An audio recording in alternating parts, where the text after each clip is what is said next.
Thank you so much for staying with us. It's still this morning on ITV, broadcasting live on independent television. Let's dive into our second topic of discussion from our Benin studio this morning, talking about strengthening national security, the salary increase question for military personnel, security personnel.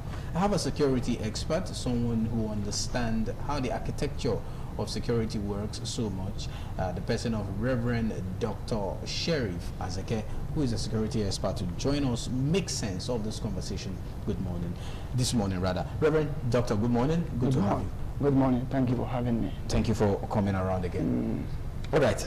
Like we were saying before we came on air, without security, nothing happens. Nothing so happens. Even if everything seemed to be working, but when you take away security, you have obscurity. Exactly, you have insecurity. Everything is paralyzed. Yes, definitely. Now, let's look at how it has been a recurring issue for, I can say, more than a decade now, or going to 2 decades, since the whole Chibok incidents happened in 2014, and a lot of them just like that sidelined. But it seems like the morale of the security agents have not been boosted to an extent, or we've seen budgetary allocations for the security agencies, possibly or probably they are not using it for what it should be used for.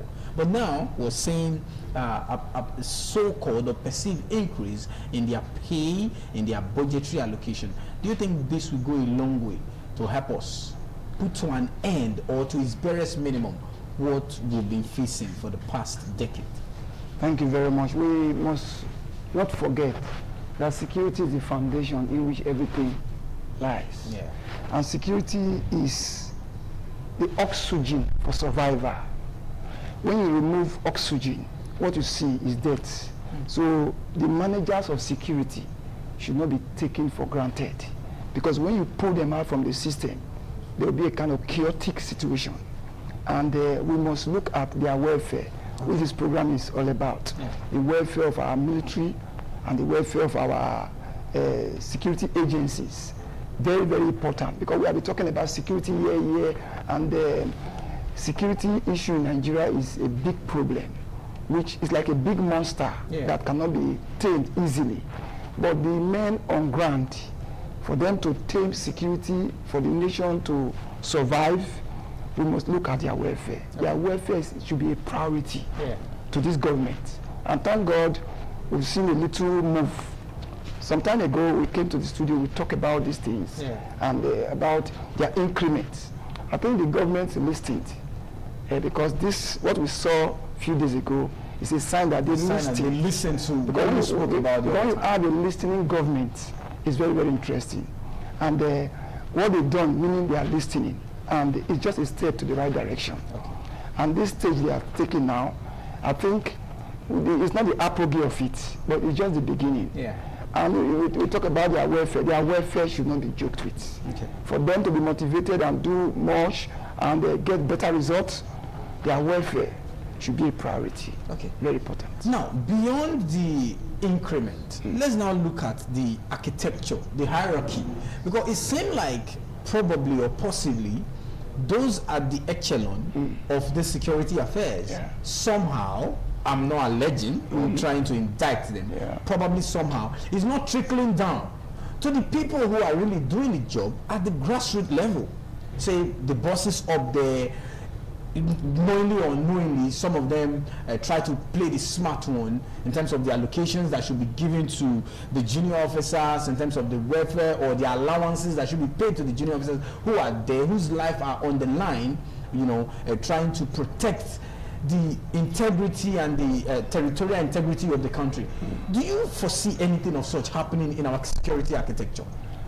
Well, it's a global phenomenon. It's something that happens everywhere. It's not just Nigeria, it's not just an exception. But we can checkmate them. That's why anytime a budget is made or money is being passed for security purpose, we should do everything possible to monitor how the money is being spent. Create committees to monitor. This is Nigeria. To create how this money can be monitored.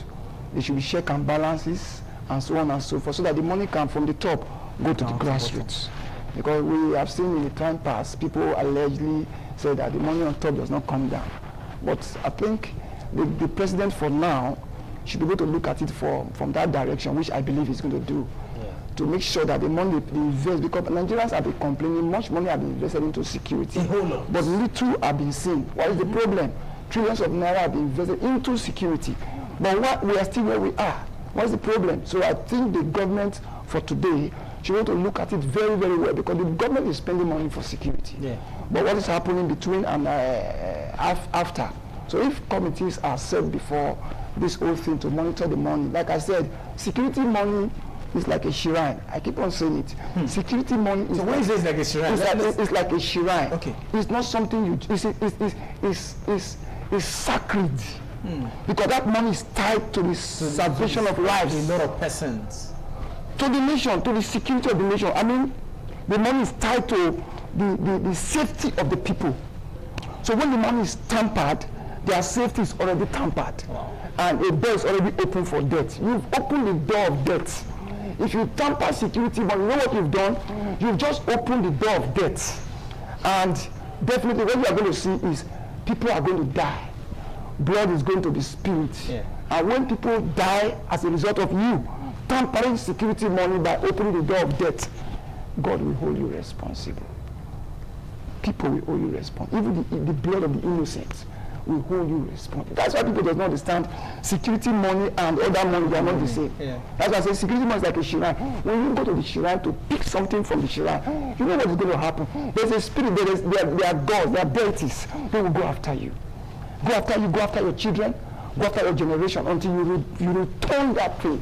So our people, whether military or politicians, paramilitary, or whoever is a manager of security fund, you should understand from this background that security money is like a sacrament. It's very sacred. It should not be tampered. When you tamper it, you have tampered so many things. We should keep that money intact and use it for whatever. Because if we are using the money that is allocated for security to do the job, we will see much impact. Definitely. Even our security money will be well taken care of. Whether the military or the paramilitary and so on and so forth, you will see the impact. That's why I said Nigeria will have the money to take care of security and security managers. Okay, let's look at the recruitment process. How do you think the recruitment process should be? You are an expert. Because in most cases, it is I don't want to call it the condemned child in a family. That people always say, go and buy form to join this military apparatus, join this. The one they see as the good guy, the diligent one, is never pressured to go and pick a form. It is the bad one, in quotes, the one that is doing things in the streets. Everybody knows as the strong guy. Everybody will like, oh, this one will fit join police, this one will fit join army. What should be the process like? The process of, recruiting people into our security architecture. Security job is not something you joke with. It's not something you bring miscreant into.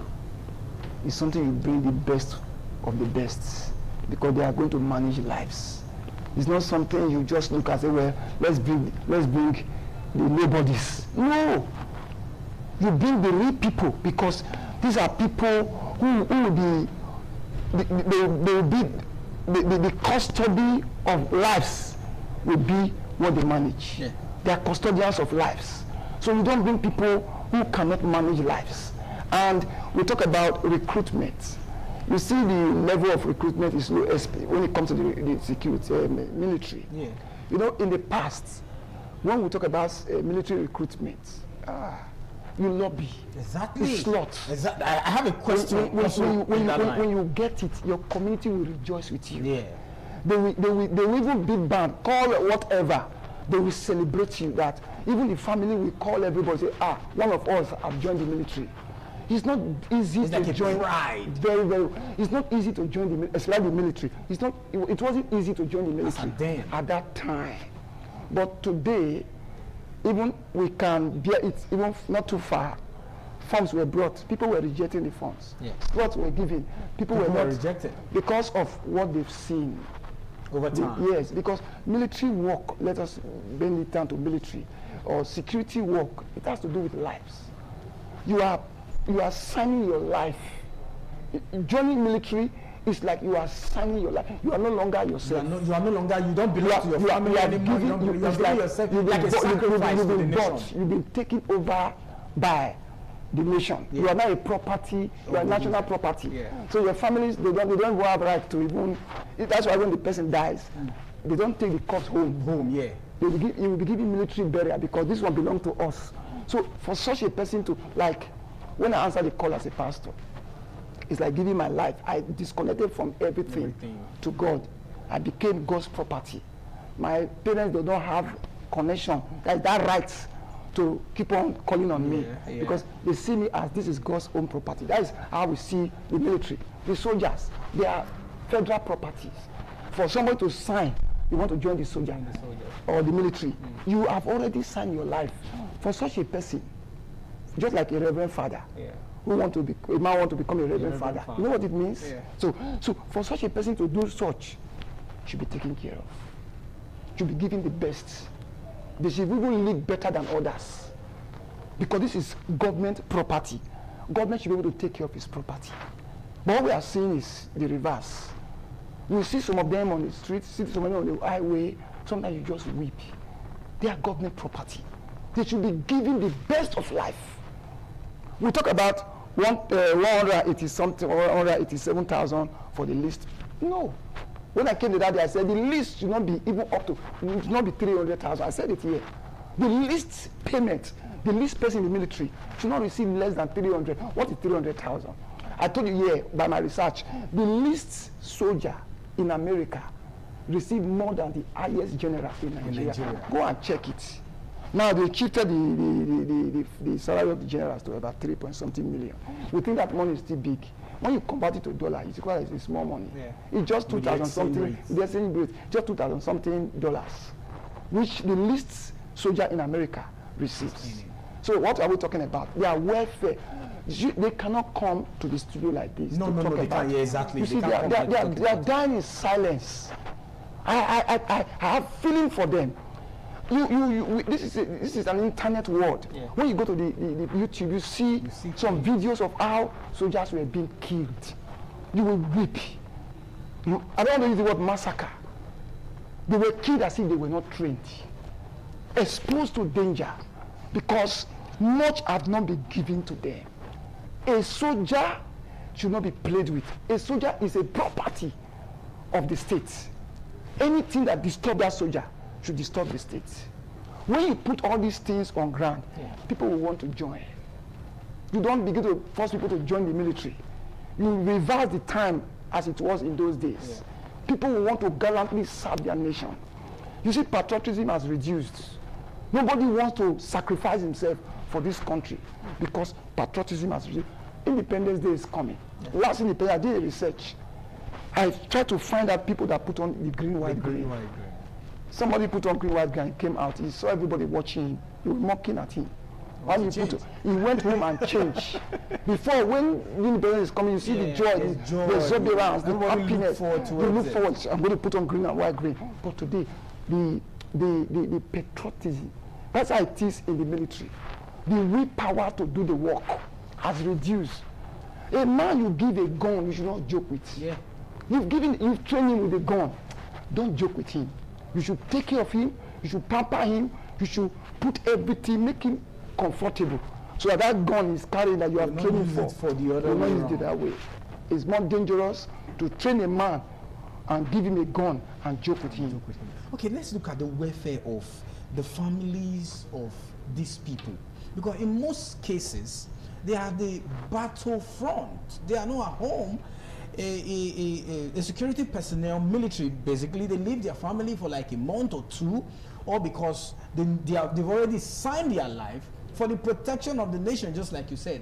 The families that they left behind, how is their own welfare too for those that are alive? Then let's look at those that have passed. In most cases, every January 15th, if I can remember, it's a Armed Forces Remembrance Day. The government, governors, the president, they go, they lay a wreath at the cenotaph and all that. It just seems like that's just the only celebration day they have for these people. Beyond that day, beyond the normal what they give to the people, but the family, the welfare of the wife, the children, most of their relatives who are also in all of this. What do you think should also be done in order for them to also have a feelings that they belong? It is said, one for all for one. If you are treating a man, you should also extend it to his family. So it's not a matter of we are paying them this and that. You look at the welfare of their family package. Because in America, which we try to look up to, you see, they don't joke with the family of the military. They don't joke with them. The soldiers, their family, their welfare, their children. When you say, I'm a son to a soldier, it's a pride. You're like a golden boy, like a national trophy. They don't joke with you. Your education, your health, your entire well-being, even the wife, the entire family, the packages. So that when the man is going, it is said, where your treasure is, that's where your mind is. So the family is the treasure of the soldier. Absolutely. So when the family is not taken care of, which is his treasure, his mind will be divided. Divided when he's doing the job. Because he's thinking about home. But when the home is in order, his psychology is in order, emotionally is balanced. Absolutely. Physically is balanced, and so on and so forth. It's good to go. So the welfare of their families should not be joked with, should be looked at. When you also go to their barracks, talk about facilities. When you go to their barracks, I think the government need to do more. I don't want to begin to condemn certain things. The government need to do more in terms of putting their barracks in order. Because when the barracks are in order, you see things will be in order. Your environment influences your attitude. When your environment is in order, I think it has a kind of influence over what you do. So the government should do more in the area of putting their barracks in order. I don't want to go into the police because that one is a different case altogether. That would be a discussion for a full day. For another day. That one is a different case altogether because the police have been long time neglected. We should say the truth. The police have been long time neglected. And the government, because everything falls down to the government. Absolutely. The government needs to do much in that area, but we are talking about the military here. But when we take care of our military will take care of us. We'll press for time before we wrap it up. Let's now look at this increment. Do you think it's going to spur them to do more? Because they say he that is more is given, more is also expected. So do you feel this increment or this boost in their budget, in their pay, in their welfare is going to also spur them to do more? Yeah, definitely. What you give to a man motivates him to work. Because your sacrifice, your effort, they are all connected to what you get at the end of the day. They are motivating factor. So it's going to encourage them, not spoil them. It's going to encourage them that more are coming. I want to appreciate the president for that move. But I want to say, like Oliver the Twist, we should do more. Please, you should do more, Mr. President. Okay, talking about doing more. When you say they should do more, more in what aspect? Because people will say, oh, they've increased their welfare, their budget, their pay, and all that. So, which more, as an expert that you are, do you think that can be done to also make them feel some bit of comfort? Yes, in terms of motivation is very good, very important when it comes to the military work.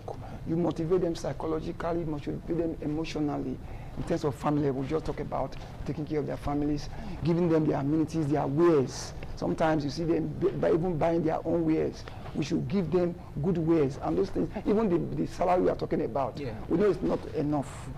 When we talk about the present day market, it's not enough. It's just a sign that the government is listening. But the government should do more, because I'm looking at anything less than 300,000 for the least soldier is not enough.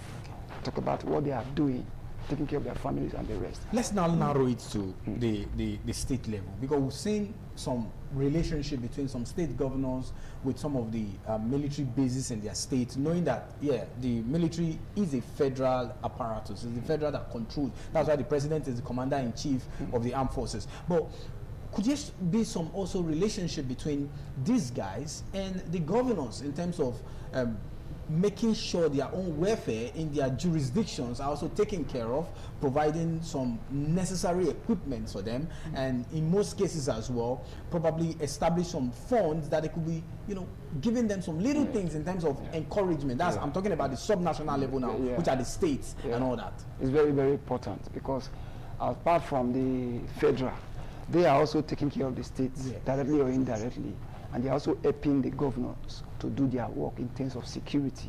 So the governors, I think some of them should be doing it, but I want to appreciate our governor, Edo State Governor, for the strive in the area of security. I want to say he's trying. I won't say he has tried, because when you say he has tried, mean you put a full stop. He's trying. He's taking security very serious. I want to thank him for that spirit, and I want to say he should keep the flag flying, he should keep the fire burning, and he should make sure that Edo State is covered, Edo State is safe. I want to see Edo State becoming the best state when it comes to security. That is my prayer, that is my belief, and that is what I hope to see. That when you are talking about the safest state in the country, you should be talking about Edo State. It's possible. We can do it. The governor can do it. People around him that he has put in charge of managing security, because he has put intelligent people around to manage security, I believe they can do it. And the governor, let me talk about our governor here. The governor should do more in the area of synergizing more with the military, the security personnel, the security agency, to make sure that things that have to do with security in those states is taken care of. There should be rapport between the army, the government in the government house, the police, and other security agencies. And I want to say before we round up that this package you are talking about for the military, the federal government, the government per se, president should not stop it at the military. Just the military should alone. Extend it to the police, because we have about 9 security agencies, paramilitary agencies in Nigeria. We have the police, we have the DNA, we have the EFCC, we have the EFCC, we have the custom, we have the immigration, we have the fire service. We have them like they are the 9. So they should look at them, because they are doing same work. Because when they are taken care of, because when you take care of John and leave Musa, you have not solved the problem. Everybody should be happy. You should spread it. I know the government is going to do that. They are starting from the military. They will shift it down to the police, because I like talking about the police. If you have brought police issue now, I love talking about the police more. But I want to thank God for the military. They are doing well. The military can take care of Nigerian security problem if they are well motivated. If they are well motivated. It will not take 72 hours to address this issue. If there's a willpower, there's a political will, and there's motivation, they can address this terrorism issue we are having in Nigeria. And we are seeing a better day in Nigeria where everybody can sleep with their two eyes closed and wake up smiling and say, a blessed Nigeria. Thank you very much, Reverend Dr. Sheriff Azeke, a security expert and the Chief Executive of Fire Shield Security. And safety. Thank you, and safety. Thank you for joining us. I appreciate your time. Thank you very much.